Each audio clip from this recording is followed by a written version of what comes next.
Halo guys, kembali lagi di channel Yende. Di video kali ini saya akan menceritakan sebuah film Vrindavan yang sangat menakjubkan berjudul Samrat Prithviraj yang dirilis pada tahun 2022.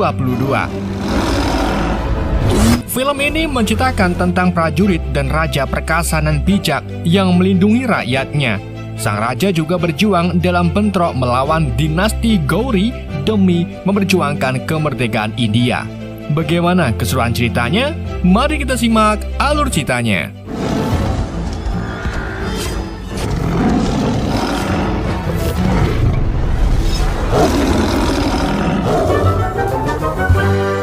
Gak bisa bahasa Inggris.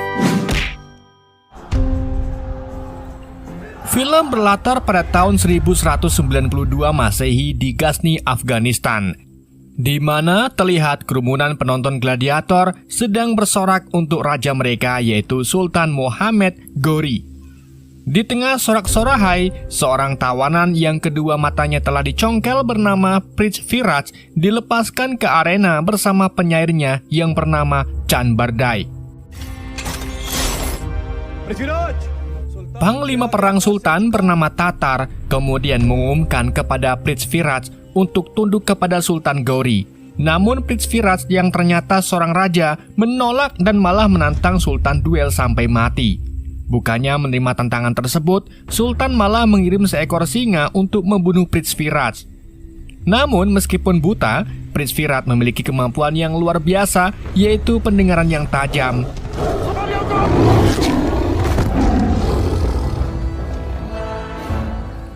Dengan menggunakan telinganya yang tajam, Prithviraj akhirnya berhasil membunuh singa tersebut. Dikarenakan satu singa saja tidak cukup, Sultan pun mengirim dua singa lagi ke dalam arena. Salah satu singa kemudian berlari untuk menyerang Prithviraj, tapi ketika singa Kui api menerkam Viraj, Prithviraj lebih dulu menusuknya dengan tombak. Setelah itu, singa terakhir tiba-tiba menggigit kaki Prithviraj dan menyeretnya ke sana. Untungnya, Chanbardai yang tak mau melihat rajanya mati meneriaki Prithviraj bahwa di depan ada mata tombak. Prithviraj pun mengambil mata tombak tersebut dan langsung menusuk punuk Prithviraj. Namun setelah membunuh semua singa, Prithviraj mulai migran dan jatuh pingsan. Dan untuk mengetahui apa permasalahan Prithviraj dan Sultan Gauri, scene pun berpindah beberapa tahun sebelumnya, tepatnya di Kannauj, di mana kita diperlihatkan Sayogita yang merupakan putri dari Jenderal Jayachan memberikan surat cintanya ke Raja Prithviraj Chauhan yang saat itu sedang memimpin Ajmer. Keduanya memang saling suka namun belum pernah ketemu. Keduanya hanya saling kirim unek-unek dan juga mengirim barang-barang antik. देखना है चांद पर इश्क का दाग. खम्मा घड़ी हुकुम. Pada suatu hari, tepatnya pada hari itu, istana Prithviraj dikunjungi oleh utusan dari Mir Hossein yang merupakan saudara laki-laki Muhammad Ghori.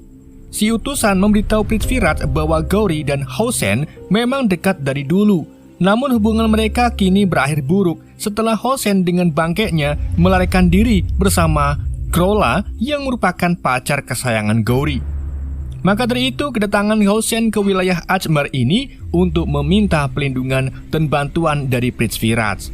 Awalnya Prithviraj menolak, namun setelah mendengar bahwa Krola dan Hossein saling cinta, Prithviraj pun setuju untuk membantunya. तो वो बगावत क्यों नहीं करती?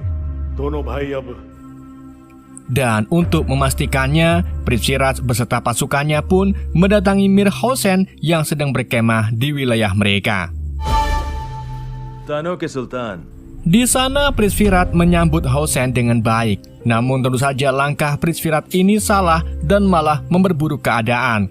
Di mana Gauri yang mengetahui kabar itu langsung memerintahkan seorang utusan untuk pergi menemui Prithviraj serta memintanya untuk menyerahkan Hossein. Atau jika tidak, maka Gauri akan menyerang wilayah Ajmer. Singkat cerita, si utusan bernama Bayu pergi menemui Prithviraj di istananya. Di sana, si utusan menawarkan Prithviraj untuk mengambil salah satu wilayah milik Sultan. Namun dengan syarat Prithviraj harus menyerahkan Mir Hossein kepadanya. Prithviraj yang wilayahnya sudah sangat banyak tentu saja menolak untuk menyerahkan Hossein. Alhasil utusan Gauri itu pun memperingatkan Prithviraj kalau Gauri akan menyerang wilayahnya. Tapi Prithviraj tak peduli dan merasa sudah siap untuk berperang.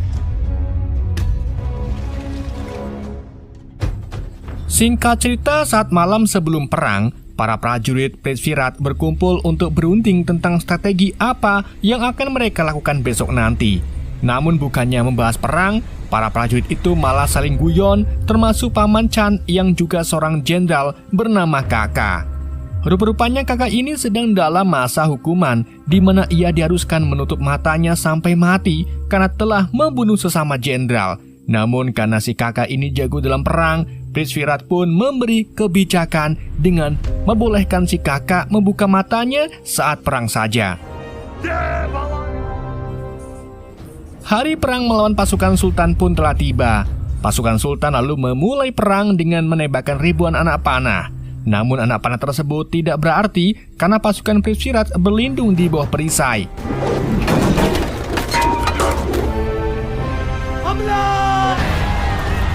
Kedua pasukan itu kemudian mulai perang jarak dekat di tengah luasnya gurun.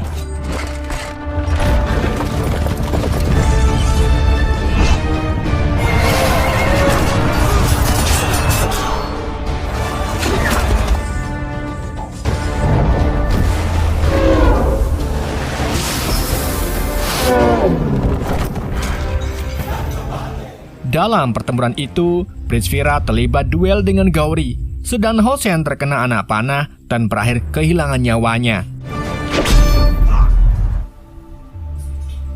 Dalam duel sengit, Prithviraj berhasil menjatuhkan Gauri. Tapi di sini, Prithviraj tidak langsung membunuhnya dan malah menangkapnya sebagai tawanan.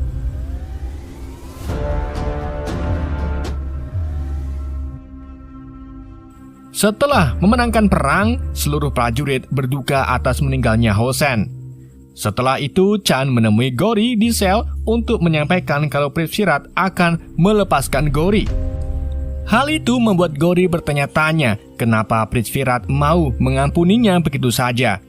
Chand pun menjelaskan kalau tidak ada kemuliaan baginya jika ia membunuh seorang sultan begitu saja. आप होंगे।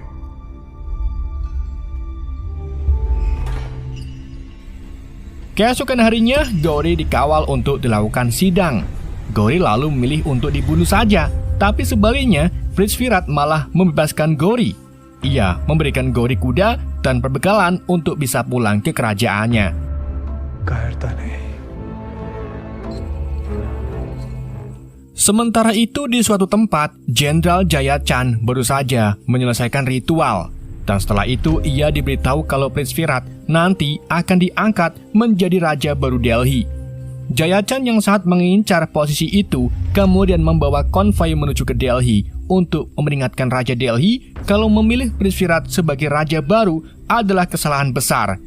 Namun sang raja yakin kalau pilihannya sudah tepat karena tak ada raja lain yang bijak seperti Prithviraj. Mendengar hal itu, Jayachand pun bersumpah akan mengambil alih Delhi dari Prithviraj.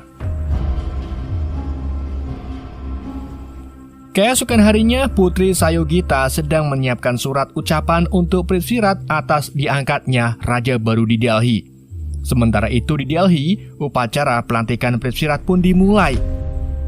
Dalam upacara itu, semua prajurit senang melihat Prithviraj diangkat menjadi raja.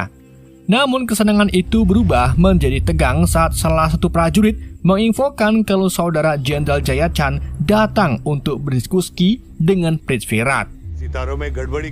Di malam harinya, saudara Jayachand bernama Kumar menghadap ke Prithviraj untuk menyampaikan tujuan Jayachand, yaitu meminta pajak 50% atas kendali Delhi.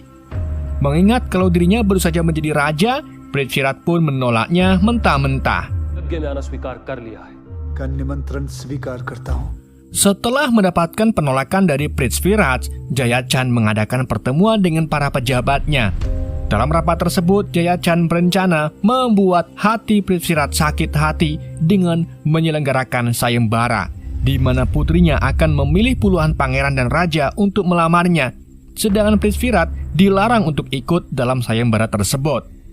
Salah satu pejabat lalu memberitahu Jayachan jika ia mau mengecualikan Prithvirat, maka ia harus mendirikan patungnya di semua gerbang kerajaannya sebagai ritual. शास्त्रों में पृथ्वीराज के शत्रुओं से संधि। Keesokan harinya, Sayogita menemukan kalau di depan gerbang sudah ada patung Prithvirat. Mengetahui tindakan ayahnya itu, Sayogita pun menghadapi ayahnya dan mengatakan kalau ia tidak akan membiarkan ayahnya memilih pria yang akan dinikahinya. Karena Sayogita sangat mendukung hak-hak perempuan dan mengeklaim kalau perempuan juga memiliki hak untuk memilih dalam kehidupan cintanya. Dan pria yang dipilih Sayogita tentu saja adalah Prithvirat. Meskipun begitu, Jayachan masih bersikeras untuk melanjutkan sayur bayamnya. तब तक वहां खड़ी रहेगी मेरा प्राण है। Hari sayembara pun telah tiba. Dalam sayembara itu, pangeran dan raja dari setiap wilayah datang untuk melamar Sayogita. Ketika Sayo bersiap untuk memilih, tiba-tiba Sayogita mengumumkan kalau ia tidak akan memilih salah satu raja yang datang, dan dengan nekatnya Sayogita berlari ke arah patung Prithvirat lalu meletakkan bunga di lehernya yang artinya Sayogita memilih Prithvirat sebagai suaminya. Tindakan Sayogita itu pun membuat Jayachan marah besar. Ia bahkan ingin sekali membunuh putrinya menggunakan pedang. Tapi untungnya sebelum hal itu terjadi, Prithvirat beserta pasukannya datang. Melihat Sayogita memilih dirinya, Prithvirat pun membawa pergi Sayogita beserta dayang-dayangnya ke istananya. Jaichand क्षमा हुकुम। Setelah kejadian itu, Jayachan berniat untuk berangkat perang melawan Prithvirat. Namun istrinya sekaligus ibu Sayogita bernama Ibu menenangkan Jayachan sambil mengatakan kalau ritual sayembara tadi pagi tidak bisa diubah, yang artinya jika Prithvirat yang dipilih maka tidak bisa diganggu-gugat. Meskipun begitu, Jayachan masih tidak terima dan memutuskan untuk melakukan balas dendam di lain hari. उसने पूरा क्षत्रिय धर्म निभाया है। Singkat cerita, hari pernikahan Prithvirat dan Sayogita pun dilakukan. Dalam acara itu, ibu maupun ayah Sayogita tidak datang. Meskipun begitu, acara pernikahan berlangsung sangat meriah dan penuh warna. Beberapa hari kemudian, Chan dan paman kakak terlihat sedang berbicara empat mata di sebuah ruangan. Dalam pembicaraan itu, Chan mengungkapkan tentang ramalannya yang sangat buruk, di mana dalam ramalan tersebut Chan melihat kalau kakak akan gugur. Begitu pula dengan kerajaan Prithvirat. वीर के लिए मोक्ष है चंद। वीर गति। Di hari berikutnya, Jayachan akhirnya memutuskan untuk melakukan serangan terhadap Prithvirat. Jayachan lalu mengutus perwira perangnya untuk menyerang benteng Gautpur yang merupakan wilayah kekuasaan Prithvirat. Mengetahui benteng Gautpur diserang, kakak dan beberapa prajurit di istana pun mengadakan rapat. Dalam rapat tersebut, mereka kebingungan karena Prithvirat dan Sayogita sedang berada di kuil keramat untuk melakukan ritual. Dan karena mereka tak ingin mengganggunya, kakak pun mengambil alih pasukan untuk melawan pasukan Jayachan di benteng. Pertempuran itu berlangsung dari malam sampai siang hari. Dalam pertempuran itu, banyak pasukan kakak yang gugur, begitu pula dengan pasukan musuh. Saat pasukan kakak di ambang kemenangan, tiba-tiba kakak dihujani oleh puluhan anak panah. Meskipun begitu, kakak masih kuat dan berduel dengan perwira utusan Jayachan. Namun, karena terlalu emosi, kakak pun berhasil dibunuh dengan tombak. Sebelum kematiannya, kakak lalu mencabut tombak tersebut dan menancapkannya ke perwira tersebut. Singkat cerita, setelah Prithvirat pulang, ia berduka atas kematian kakak dan ratusan prajuritnya. Prithvirat lalu mendapat pesan dari kakak sebelum ia mati, di mana pesan itu berupa meminta Prithvirat untuk mengoleskan abunya ke alis. Sementara itu, Jayachan memanggil seorang saudagar atau pedagang dari Delhi bernama Bagong. Jayachan meminta jasa Bagong untuk menyampaikan pesan bersekutu dengan Sultan Gauri untuk menangkap Prithvirat. Dan jika Gauri berhasil menangkap Prithvirat, maka Jaya akan memberikan apapun yang Sultan mau. सरहदें तो सौदा. Di sisi lain, Prithvirat mengadakan rapat dengan para dewan bersama Sayogita, di mana dalam rapat itu Prithvirat ingin memberikan posisi yang sama ke istrinya, yaitu sebagai ratu. Tentu saja para dewan istana menentang keputusan tersebut, tapi setelah mengumumkan bahwa perempuan juga sangat penting dalam masyarakat, semua dewan pun akhirnya setuju. Sementara itu, Bagong akhirnya tiba di istana Gauri. Di sana Bagong menyampaikan maksud dan rencana Jayachan. Dikarenakan Gauri masih memiliki dendam terhadap Prithvirat, ia pun menerima tawaran tersebut. Sultan Gauri kemudian segera mengirim utusannya bernama Bayu lagi ke Delhi. Sesamanya di sana, Bayu meminta agar Prithvirat bekerja di bawah Gauri, atau jika tidak maka akan terjadi perang lagi. Tentu saja, Prithvirat lebih memilih untuk menggunakan opsi perang. Dan singkat cerita, hari peperangan kedua pun dimulai. Dalam pertempuran itu, pasukan Gauri kalah telak melawan pasukan Prithvirat. Menyadari perang kedua ini Gauri tidak akan menang, ia pun segera menggunakan rencana licik, yaitu dengan menyerang prajurit Prithvirat di malam hari saat mereka sedang tidur.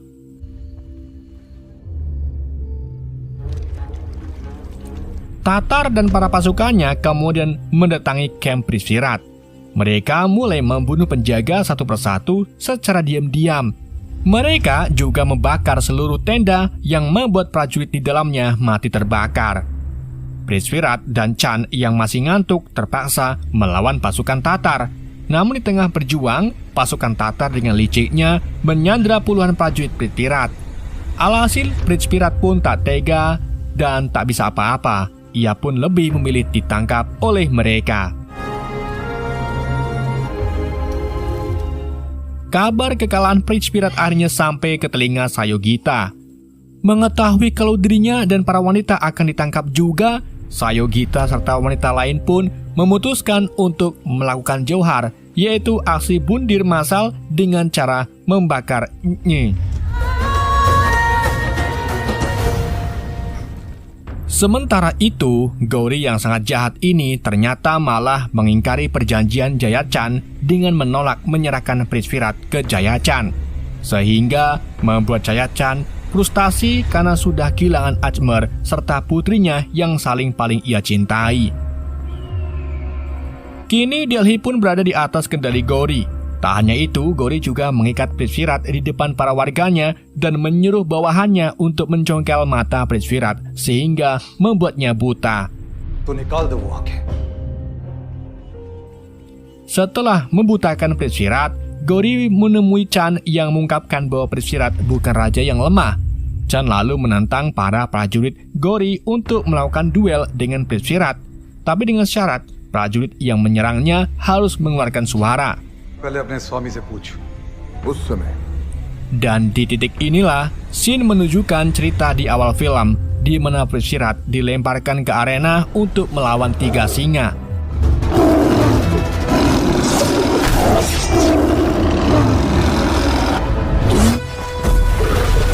Lalu setelah mengalahkan 3 singa itu, Prithvirat mengatakan jika ada yang ingin menantangnya, maka ia bersiap untuk melawannya. Asalkan Chan Badai diizinkan untuk membantunya melalui kata-kata dan puisinya. Tapi tak lama kemudian, Prithvirat pun tiba-tiba pingsan. Keesokan harinya, Prithvirat dimasukkan kembali ke arena dan diberi kesempatan untuk menyelamatkan hidupnya bersama pasukannya. Anak buah Gauri lalu mengumumkan kalau Prithvirat akan diberi 7 anak panah beserta busurnya, dan jika ia berhasil membunuh 1 orang dari 7 orang, maka ia akan dibebaskan. Namun Prithvirat malah menolaknya dan hanya meminta 1 anak panah untuk menghadapi Gauri secara langsung. Ia bahkan mematahkan 6 anak panahnya untuk membuktikan kalau ia menantang Gauri. Aksi Prithvirat ini pun membuat seluruh warga di sana terkesan dengan keberanian Prithvirat. Karena merasa direndahkan, Gauri pun menerima tantangan Prithvirat. Gauri lalu turun ke arena menggunakan kuda dan sebuah tombak. Setelah itu, Gory mulai mendekati Prithvirat dengan berkuda zigzag. Selesai membuat Prithvirat bingung, Gory melemparkan tombaknya ke arah Prithvirat. Namun untungnya Prithvirat berhasil menghindar berkat pendengarannya yang tajam. Gory kemudian mengambil kembali tombaknya untuk melakukan serangan kedua. Dalam serangan kedua ini, Chan segera membacakan puisi untuk Prithvirat sehingga membuat pria buta itu bersemangat. Dengan arahan Chan, Prithvirat pun menembakkan panah tepat ke leher Gory dan seketika membunuhnya. Tapi dari sinilah hal tragis terjadi, di mana saat Chan ingin merayakan kemenangannya bersama Prithvirat, tiba-tiba keduanya terbunuh oleh anak panah yang ditembakkan oleh anak buah Gory.